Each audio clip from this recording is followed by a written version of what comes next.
मित्रांनो, आजचा विषय आहे पॉझिटिव्हनेस. हाही लेख फेसबुकवरती लिहिलेला आहे, पण आता यूट्यूबच्या माध्यमातून तुमच्यासमोर सादर करतोय.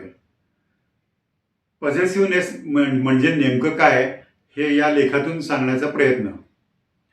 हल्लीचा प्रचलित झालेला शब्द म्हणजे पॉझिटिव्हनेस. पॉझिटिव्हनेस हा परिस्थितीनुसार चांगला किंवा वाईट असू शकतो. त्याचप्रमाणे तो कधी कधी आल्हाददायक तर कधी निराशाजनक असू शकतो.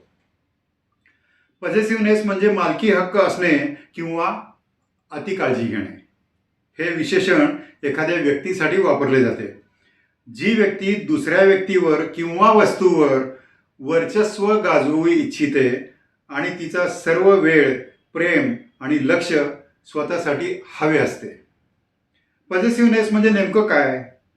जेव्हा आपल्याला हव्या असणाऱ्या तात्पुरत्या किंवा कायमस्वरूपी गोष्टींवरील ताबा ढिला होतोय असे वाटू लागते, तेव्हा आपल्याला त्या व्यक्ती किंवा गोष्टींबद्दल पॉझिटिव्हनेसपणाची भावना मनात येऊ लागते.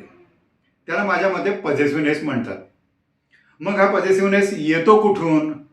तर तो माझ्या मते जन्मजात अंगी असलेला गुण होय. आता जन्मजात, पुन्हा तुम्ही म्हणाल की जन्मजात का म्हणतोय? त्यासाठी एक उदाहरण घेऊ. एखादं लहान मूल असतं बघा, त्याला जेव्हा एखादी गोष्ट किंवा त्याच्या आवडीचे खेळणे हवे असते ना, तेव्हा ते भोकाड पसरते. ते यासाठी की अमुक अमुक गोष्ट किंवा ती खेळणी कसंही करून त्याला हवी असते. हाच तो पॉझिटिव्हनेस. आईसमोर दिसली नाही की जोपर्यंत आई त्याला दिसत नाही किंवा ती कडेवर घेत नाही तोपर्यंत ते रडणार. हाच तो पॉझिटिव्हनेस. स्वतःला इनसेक्युअर वाटू लागले की पॉझिटिव्हनेसचा जन्म होतो असे मला वाटते. एखादी गोष्ट किंवा व्यक्ती हाताबाहेर निसटून चाललेली असेल तेव्हा या पॉझिटिव्हनेसचा जन्म होतो. काहीतरी हरवल्याची जाणीव किंवा भीती निर्माण होणे, स्वतःचे स्वातंत्र्य जेव्हा कमी होऊ लागल्याची जाणीव होते तेव्हा पॉझिटिव्हनेस येतो. फोनवरून सारखी सारखी चौकशी करणे, ठाव ठिकाणा विचारणे, या सगळ्या गोष्टींमध्ये मनात पेरलेला असतो पॉझिटिव्हनेस.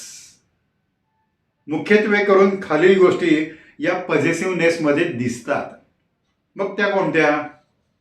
नंबर 1, एखाद्यावर अतिनियंत्रण करण्याची इच्छा. नंबर 2, एकमेकांवरील विश्वास, ट्रस्ट कमी होण्याची शक्यता. नंबर 3, असुरक्षितता आणि मत्सर, इनसेक्युरिटी अँड जेलसी.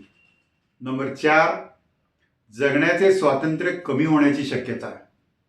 5, आपल्या अंगी असलेला खास चांगला गुण, नैपुण्य, एखादी कला, छंद असेल तरीही हा पॉझिटिव्हनेस येण्याची शक्यता असते. आता नातेसंबंध, असुरक्षितता. काही वेळा नातेसंबंधात पॉझिटिव्हनेस असणे असुरक्षिततेमुळे होते, जिथे व्यक्तीला वाटते की तिचा जोडीदार दुसऱ्या व्यक्तीकडे आकर्षित होऊ शकतो.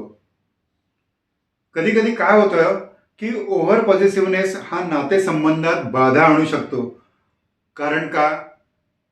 की हे करत असताना दुसऱ्या व्यक्तीचे स्वातंत्र्य गमावण्याची तसेच हरवून जाण्याची शक्यता असते. त्यामुळे नात्यातील तीव्रता किंवा ओढ कमी होऊ शकते. या उलट काही नाती अशी असतात की कोणीतरी आपल्यावर हक्क दाखवतंय ना, प्रेम करतंय ना, ही भावनाच सुखकर असते. यामध्ये पॉझिटिव्हनेस असतो. जसजसे वय वाढत जाते तसा हा पॉझिटिव्हनेस कमी होत जातो. अर्थात याला काही अपवाद असू शकतात म्हणा. थोडेसे विषांतर होत आहे, पण समाजात जे दिसतंय ते सांगावे तर लागणारच आहे. समाजातील बरेच संसार या सोशल मीडियामुळे अक्षरशः उद्ध्वस्त झाले आहेत. सोशल मीडियामुळे डिवोर्सपर्यंत वेळ गेलेली आहे. कोर्टात काही जण चक्रा मारत आहेत. पोलीस केसेस चालू आहेत. याचे मूळ आणि मुख्य कारण म्हणजे EMA, एक्स्ट्रा मॅरिटल अफेअर्स, अर्थात विवाहबाह्य संबंध. थोडक्यात याच्यामध्ये पॉझिटिव्हनेसचा अंतर्भाव असतो. उघडा डोळे बघा नीट. जगण्यातील कोणत्याही चांगल्या गोष्टीचा पॉझिटिव्हनेस आतून एक चांगले फील देतो आणि तो तसाच आत्मविश्वासही वाढवतो. आणि आता मित्रांनो, पॉझिटिव्हनेस काय असतो ते लक्षात आलं असेल. धन्यवाद. नमस्कार.